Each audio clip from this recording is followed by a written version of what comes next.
Oh, we're live. Hello, welcome. I'm Dave Murphy. I'm a social media marketing manager in Sage in UK and Ireland, and I'm pleased to introduce Wendy Van Gilst. Wendy, you can let everybody know who you are and what you do. Absolutely. Hi, my name is Wendy Van Gilst and I'm the social media manager here in Sage in Ireland as well. And I've been asked to talk about personal branding. Yeah, so today's topic is how to improve your personal brand and what kind of experience you have, because there's a plethora of social media out there to use, from Facebook to Twitter, LinkedIn for your professional brand in particular as well. So how do you get about doing that, and why is it important really? Because you hear about brands, and Sage has brand values and brand attributions that you need to follow. So what about your personal brand? How is that important, and why should you have a personal brand? Well, I think everybody nowadays has social media profiles. And that means that everybody can find us. So whether you work for a business or you own your own business, people will find you. Yeah. And it is really important when people find your profiles that they can actually get something out of it, because that's what we try to achieve, of course. So your personal brand will help you, just take as an example, you work for a business and you want to generate leads, or you want to find new prospects, or you want to engage with your customers. You can use your profiles to engage with customers, to find new customers. So that's one part of your personal brand. So when you have a good profile and you position yourself as an expert in something, so if you try to sell software like we do in Sage, and you position yourself as somebody who understands the markets, who understands the trends, you can use that because people will trust you. They will see your personal brand on So for example, if you're working in a company like Sage or a similar software company, or any company at all, even a small business, how do you differentiate yourself? What are kind of the approaches that you would make to make yourself useful to other people out there so that they come back to your business eventually and buy your products? So what would you suggest? Well, a lot of people think that when you talk about companies, it's all about sharing company content. Yeah. So let's say you have your own business. People are always very tempted to share a lot about their business. To get on their soapbox and share how good they are. Exactly. Yeah. And that's not what people are looking for. They're looking for information. They're looking for information to learn from you. Yeah. And people will trust you when you share information that's wider than only telling people, hey, I'm very proud of my product and it's the best product out there. It's like going to a party and talking to somebody and all they talk about is, I did this, I did that, I did this. You're going to turn off quite quickly. Is that the case where if you have some interesting stories that might make their life better or might influence them, I think that's probably what that's what you're getting at here. Yeah, and what I like to use is the 4-1-1 rule. So when you share 6 pieces of content per week, per day, depending on the platform, of course. 4 times you share content that is adding value, but it's not about you or your business. Exactly. Yeah. So it's industry information, it's trends, it's what's going on in the market. 1 time you share a piece of content that is about your business, so that could be about your products, maybe you have a competition running, promotion, and then 1 time you share something personal, because it's really important that people see that there's a real human behind your profile. Yeah. Because otherwise you look like a machine. If you're only sharing content all the time and it's never personal, people think you're a content machine. You're That's a boss. boring. It's really boring and stuff like that. I was down at Wendy's desk this morning and I noticed something very interesting. Wendy has a schedule of tweets for the whole day, so can you explain how much time you spend on social to build your brand, say for instance on Twitter, and what kind of content based on that 4-1-1 rule that you implement? So what Dave saw was I always schedule my tweets every morning. So I decided to schedule 1 tweet per hour. The reason why I do it is because I'm active in the social media area. People share a lot of content when it comes to social. I'm absolutely not saying that you should also share 1 tweet per hour. Absolutely not. It's up to you. It's your personal brand. That's the decision I made. But what I do is I take 15 minutes in the morning to make sure that my content is scheduled. Just 15 minutes, that's it? Yeah, and I use a tool called Hootsuite.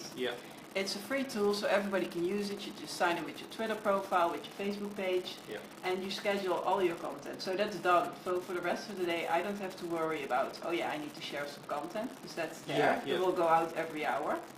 And then on top of that, it's important, of course, to engage with people. So it's not now I'm finished and I close down all my Twitter and social activities. I still need to check my profiles to see if people engage with my content. Maybe they ask questions or they retweet my tweets. And do you designate time in the evening or morning or lunchtime then to do your replies, or do you do them instantly?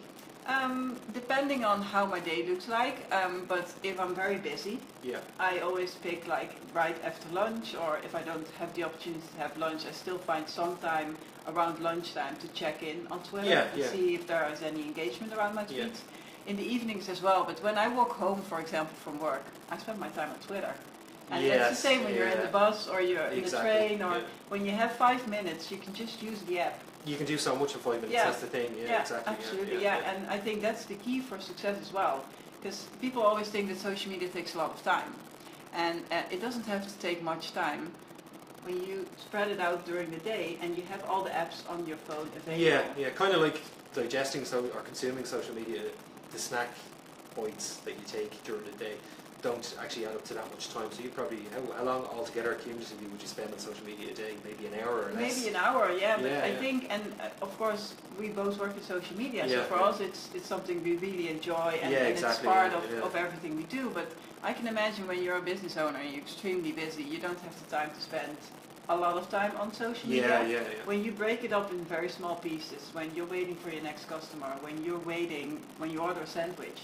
Yes, in line, when you're queuing at just make sure you have all the apps on your phone, and instead of scrolling through your Facebook feeds, which we all do all day long. Waste time, use Sales Navigator, for example. There's a Sales Navigator app, and instead of focusing on your friends, which is nice of course, but you can also spend 5 minutes on your prospects. Yeah, exactly. For anybody that doesn't know, Sales Navigator is a LinkedIn tool that's used for prospecting potential customers.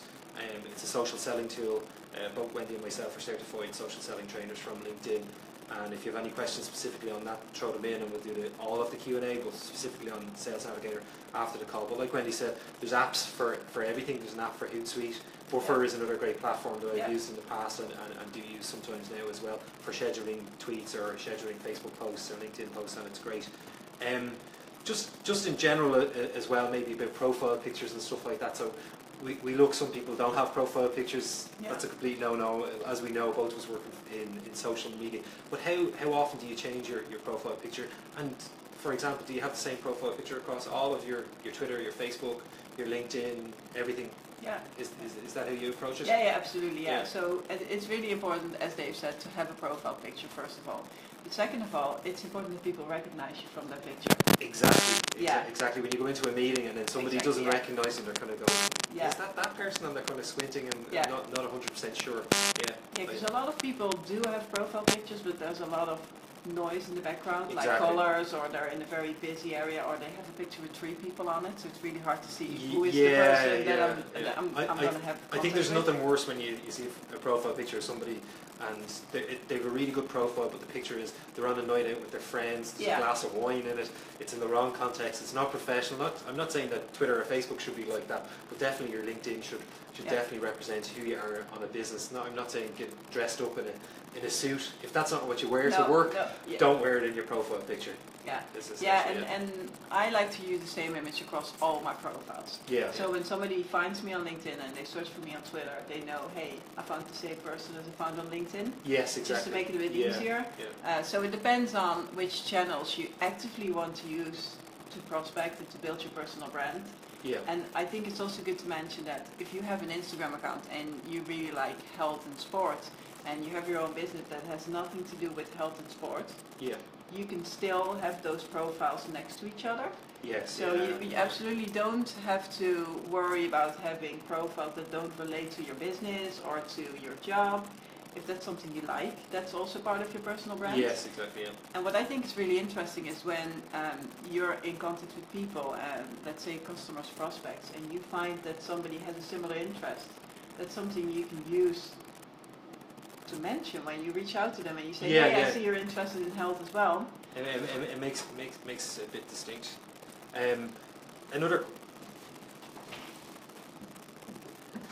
Another question, we're having some technical difficulties that here with the microphone, so I hope everybody can hear us clearly. But another question is, how do you make yourself stand out? So I have probably one of the most common names in Ireland, apart from Michael Murphy, who's my older brother, but Dave Murphy's quite a common name. For example, in Sage, there's multiple Dave Murphys in the business. How do you make yourself stand out, say in your profile, for LinkedIn, for example, in a professional profile? How do you make yourself stand out?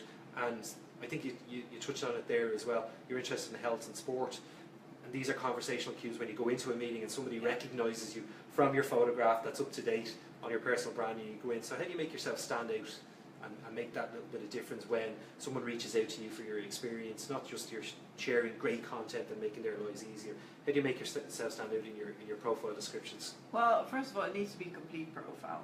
Yes. So with complete, when we talk about LinkedIn, because LinkedIn is the most difficult profile to get it up to date. Yeah. You need to have a good profile picture, as we mentioned. You need to have a compelling headline. Yeah. So instead of having a title that is maybe completely normal for you, but you use words that are not very common for other people outside the area you're active in, it's really important that you explain in simple words what it is that you do. Yeah.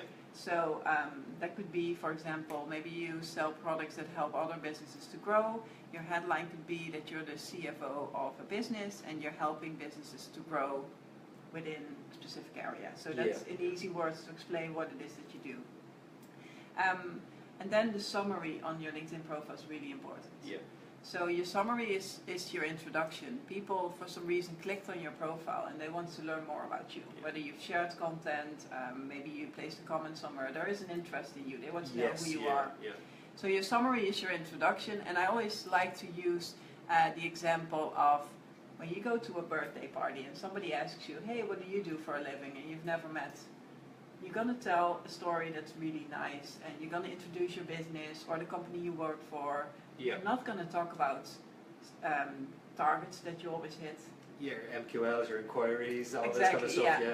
You're going to give a high-level introduction to the business you work for, what you're passionate about.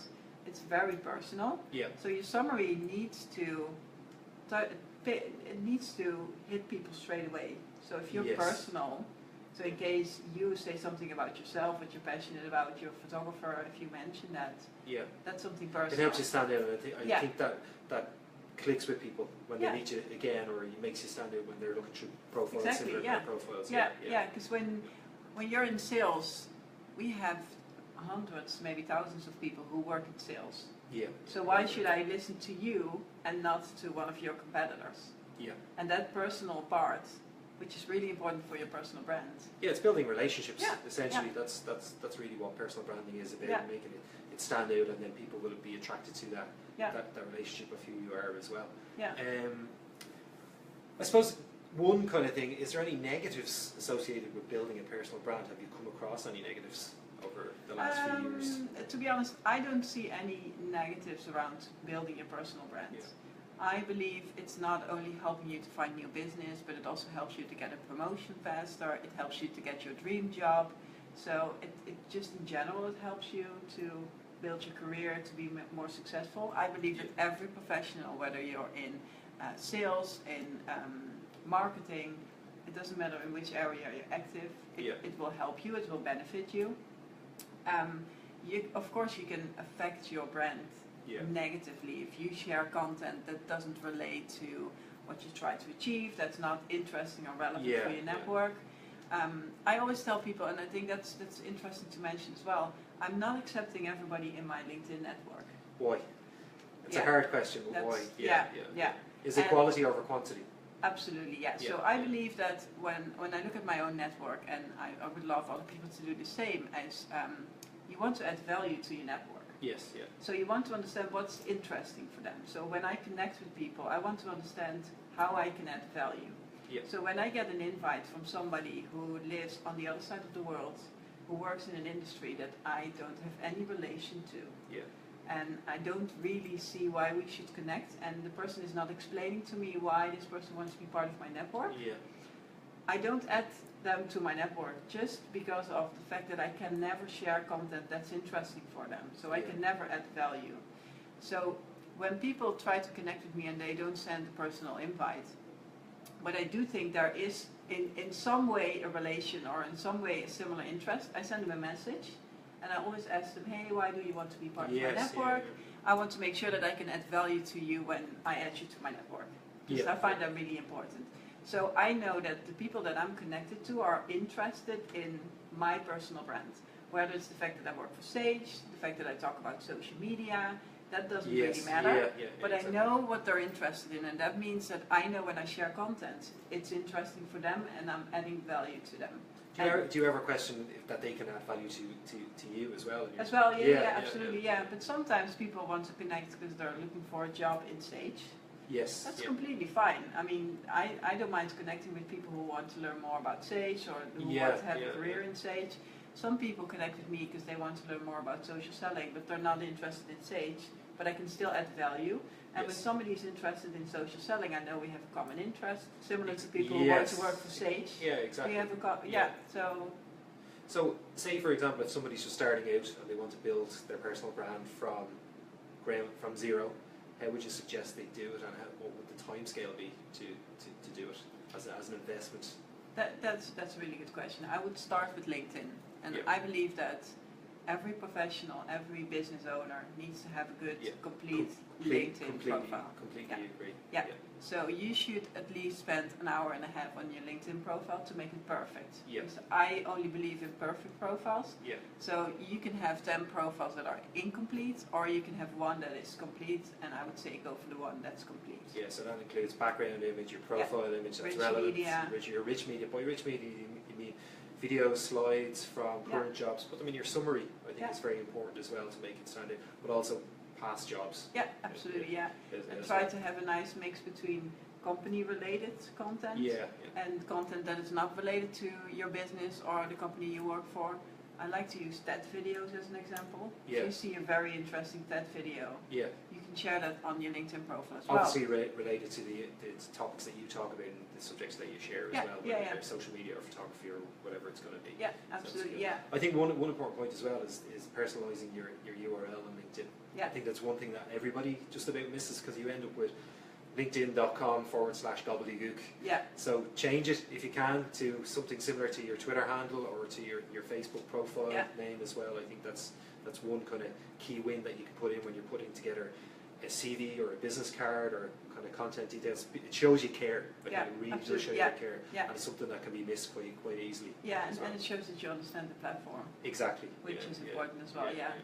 And it's the same for Twitter. A lot of people start very active. So when they spend a bit of time with me and they understand, okay, I need to build my personal brand, they start with LinkedIn, they optimize their profile, and then they move on to Twitter, and they build this really nice profile, which is on Twitter, of course, quite easy. You're very limited to the amount of characters, and then they just stop being active on they forget about it, or they just go into the rest of things that needs to be done, and they just feel like they tick the box of I have a Twitter profile. So when you're coaching people, do you say to them, look, you've built your profile, now here's what I do, you should probably replicate this? Is that what you suggest to them?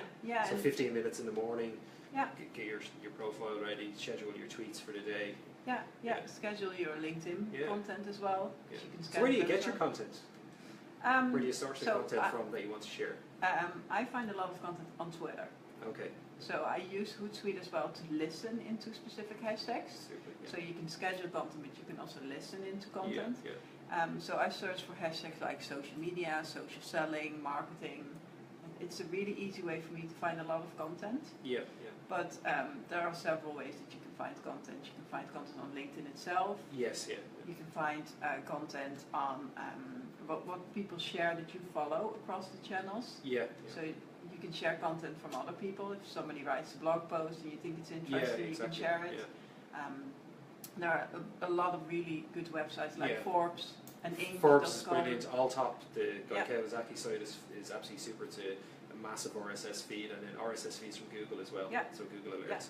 Just on developing then your brand. So if somebody goes in and maybe spends an hour and a half on LinkedIn, does about an hour on Twitter, and gets themselves set up, and then gets into the routine, it's probably about a month by the time they actually start to establish their brand from zero. Would that be correct? It takes a bit of time, and especially on Twitter, people are always very focused on getting followers. They still think that followers show how successful you are, which I disagree with. It's quality. It's what you talked about earlier on LinkedIn. It's the same thing as well. It's quality over quantity. It really makes a difference. And it needs to become a habit. So in the beginning, it will take some time to get up to speed, to find your content. But once you know your sources, and you know what you like, and you know where to find content quite fast. Yeah, so creating Twitter lists and stuff like that. So that 21-day rule applies to establish a habit or quit a habit. So absolutely. That's brilliant. And then would you suggest, if people have the desire to evolve further their personal brand, so you have a vlog and you blog as well, so you have loads of time for social media. I don't have as much time. I have YouTube and Instagram and a few other things, a few blogs going on Medium and stuff like that. So would you push people towards that area if they're comfortable, or do you think that's just a natural evolution that they'll find themselves for their own personal brand? And depending on how active you want to be with your personal brand, so if you want to use it actively to find customers or prospects, or you want to use it actively to promote your business, it is really good to create your own content. Whether it's writing a blog post or making a video. Video content is hot. I mean, all the platforms are all over video content, and as we're doing right now, you don't have to be an expert to do a Facebook Live video. Facebook Live, there's YouTube Live, there's Instagram Live, there's so many options out there, and video is so accessible to everybody. And it doesn't have to be perfect anymore. No. So I think it is quite easy to create your own content. LinkedIn blog posts. You can write your own LinkedIn post. It stays on top of your profile, which means that people will always find it when they go to your profile. And it's very good for your SSI score, back to social selling, which is a LinkedIn product, to make it more relevant as well. Definitely. Yeah, absolutely. And it's a great way to share your expertise, your knowledge. Exactly, Don't talk about your business again. Of course, you can mention your business, but it should be about how you add value. So even if you're selling a specific product, I'm sure you can learn people something that will at some point help them to buy your product. Exactly. I think sometimes there is corporate pressure for you to maybe write a blog post that includes invites to an event or a specific product launch or something like that. So how do you, in your own personal brand, handle a situation like that where you say, there's pressure here, would you like to write a blog post on your own post about a new Sage product or about a new Microsoft product, and promote it to your guys because I think they'll like it. So how do you handle a situation like that? Well, it's really important that you think, how does that fit into my personal brand? So and your audience, obviously. Absolutely. So if somebody would ask me to write a blog post about something related to Sage, I would always give it a social media flavor.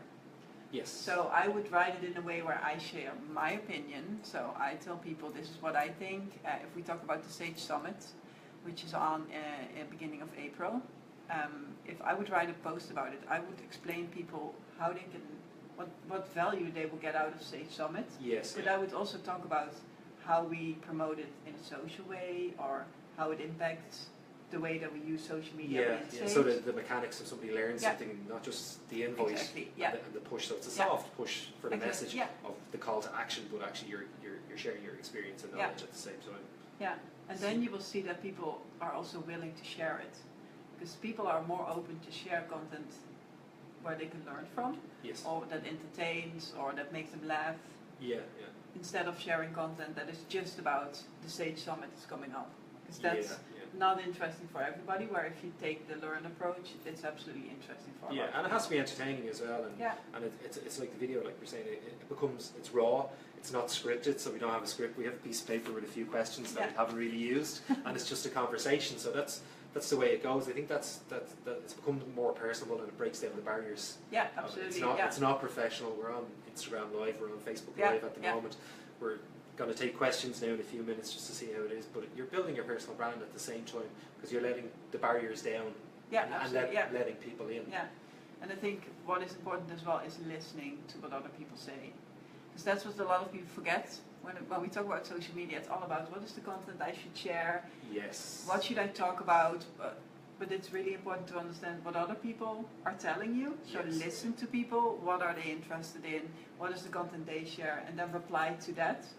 Because then you start to build relationships. If you want to get a promotion in a business, it's really important that you build a relationship with the people who are going to be your next managers or your next leaders.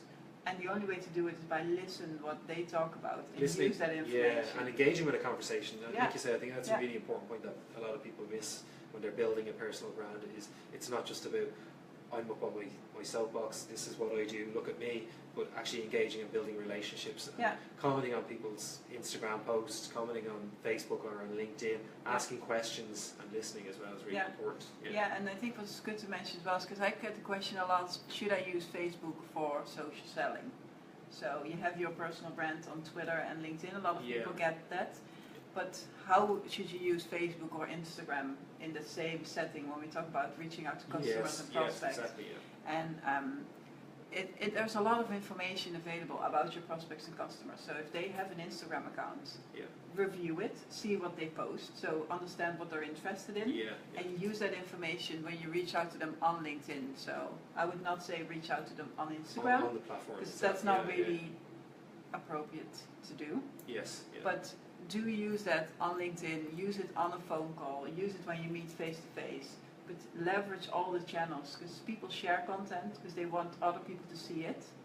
So it's out there, it's available for you, and if you don't spend time on it and you just miss out on it, but your competitor does, you're already one step behind. I think if you something very important there is that when you reach out and look at people's profiles and then you go in a sales or a business position to talk to a potential customer, the first thing they're going to do is go online and search about who you are. They're going to go, Wendy Van Gilst Sage, and then if you don't have a personal brand out there, it's going to stick out like a sore thumb. They're not going to scroll through Google to try and find stuff. They're not going to scroll through Instagram or Facebook to try and find you. But if you have a good, solid brand there, they're going to find you. That's your personal brand, and then they're going to make that connection to say, this person really cares about their job, and they really care about their career. And that shows, I can trust this person. So you build trust straight away, and I think it's fantastic that you can do that, because that's essentially what people do. You look at them, you've made a connection and said, oh, I looked at your Instagram, I think you might be able to do business on this. They're going to look you up straight away. You know? Of course, I think that's really, really important. What do you see as a trend going forward for the personal brand? Is it going to be vlogs? Is it podcasts? What kind of areas are you kind of pushing in, new areas you're going to push into now in the next while? I think in general, personal branding is starting to be more and more important. So I think we're moving towards a situation where when you apply for a role, you don't need a CV. You just have your personal brand that shows people who you are. All your profiles. Absolutely. I also believe that there's going to be a stronger connection between all the channels. So instead of only using LinkedIn or Twitter, you see that all the channels start to blend in. I also believe a lot of video content. You see more and more people who start to make videos. It's so easy to do. It's such a nice way to introduce yourself to people. Instead of sending a mail or sending an application, you send a video where you tell a bit about yourself. It's more human. People are more open to engage with you because they have a feeling they get to know you a bit better. You're not hiding behind paper and a picture. It's the real you. And have you done that in the past, or have you seen that being done in the past on social? When I joined Sage, when I applied for my role, I did a video. Wow. I did a video where I answered a couple of questions around particular topics related to the role, of course. And I thought it was a really interesting way to do. And I think that's absolutely the way we're moving forward to. Just one technical issue. We'll just fix this here. Just share the video. So you think that's the way we're moving forward, is video? But it's videos everywhere. And whether it's with vlogs, and with vlogs I mean people who just film their whole life, like literally every step they take and every piece of food they take. Or it's with creating videos that are more like in a setting around a particular topic. But also, I do believe that at some point we will all have our own website. So I have my own blog, which is my full name. That's the next. That's the next step. So there is platforms out there like Medium, like WordPress, like Blogger, the Google platform. So you have your own one. So you're gone up from personal brand on the networks to a blog or blogging platform, and now your own website. So how does that work? How did you get to that stage? What was the desire for your own website? Well, I like to create content, just in general, and I like to write as well. So I just decided to set up my own WordPress account, which is free and it's really easy to use. It's very straightforward. But you also have like Blogger, as you said, and Medium. They're all very similar. I just started to write. I just started to write my thoughts on particular topics. I write a lot about social selling, social media, but also about health and running. And when I introduce myself to people, mainly online, I always share my own website so people can learn a bit about me. They learn about what are my interests, what do I think is important, what do I like to share. And also because I got a lot of questions from people around social media, like how do I get more followers on Twitter, what is a good LinkedIn profile, how do I write a good email. I use all those questions to write content for my blog. So when somebody asks me the question, I always tell them, oh, you can go to my blog. People are feeding you the content ideas, which is super, which is exactly what you need, really. Yeah, it's brilliant. And as a colleague or and a mixture of other people, or what kind of people are coming to you with the questions? It's a mixture. I also get questions from people that I've never met in person, but I'm connected to on LinkedIn, or they follow me on Twitter, or they see my YouTube video and they just ask questions, and I use that to create content. That's brilliant. Absolutely brilliant. Super. So video is the way to go, folks. Video is the way to go. Yeah. Absolutely brilliant. Do we have any questions at this stage? I don't think we have any questions. Let's see, any questions on Instagram Live? No questions on Facebook Live.